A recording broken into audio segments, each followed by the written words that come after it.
আপনারা লাঠি নিয়ে নামছেন কেন রাজপথে?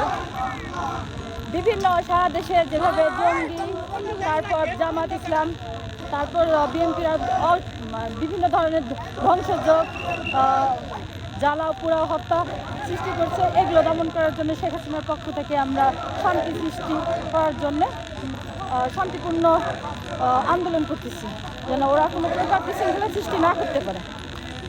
এই আপনাদের অবস্থান কর্মসূচি কখন থেকে শুরু করছেন, কখন শেষ হবে? আমরা শুরু করছি 10:30 থেকে সকাল 10:30 চলবে।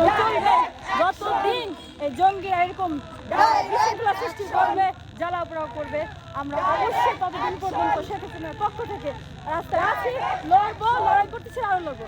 দরকার হয় জীবন যাবে, তা আমরা লড়াই থামাবো না। আমরা যখন নারীরা বলতে কথা না, আমরা হচ্ছে জনগণ, আমরা সাধারণ জনগণ, আমরা নারী না, আমরা সাধারণ জনগণ। আমরা শেখ হাসিনার লোক, আমরা শান্তি চাই দেশে। শেখ হাসিনার উদ্দেশ্যে দেশকে শান্তি দেখা, আমরা সেই শান্তি বজায় রাখার জন্য আসছি। আচ্ছা, আমরা মাঠে নামছি শুধুমাত্র এই শান্তি শৃঙ্খলা করার জন্য। জঙ্গিরা কারো সন্তান মারবে, দোষ হবে শেখ হাসিনার না।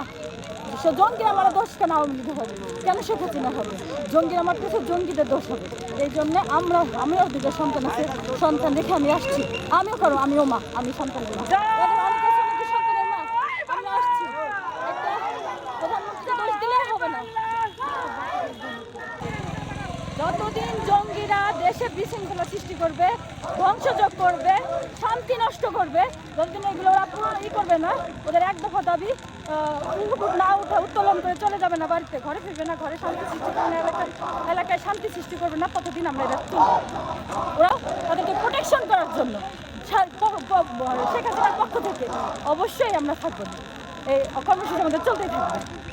ওরা যদি ওদের এক দফা অনৈতিক অবিচারের এক দফা যদি ওরা তুলে না নেয়, তাহলে আমরাও মাঠ ছাড়বো না। ওদের এই অযৌক্তিক এক দফা দাবি, ওদের এই অনৈতিক এক দফা দাবি, এই রাজাকারদের, এই জঙ্গিদের এক দফা দাবি আমরা কখনো মানি না, মানব না। কারণ এই দেশটা সুন্দর হয়েছে শেখ হাসিনার জন্য, তার এই সুন্দর দেশটাকে সুন্দর রাখার জন্য আমরা অনির্দিষ্টকালের জন্য আমরা আওয়ামী লীগ, আমাদের যুবলীগ, যুব মহিলা লীগ, তারপর ছাত্রলীগ, আমরা সবাই মাঠে আছি, থাকবো, ইনশাল্লাহ সে থাকবো।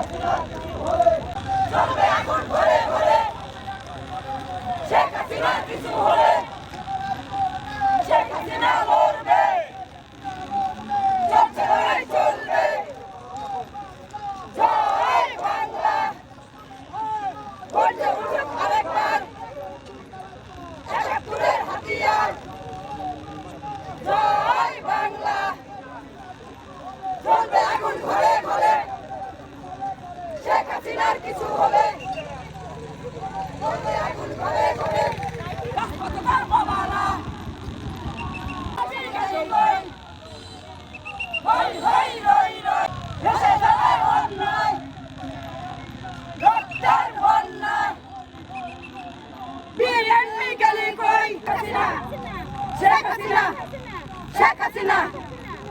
হাসিনা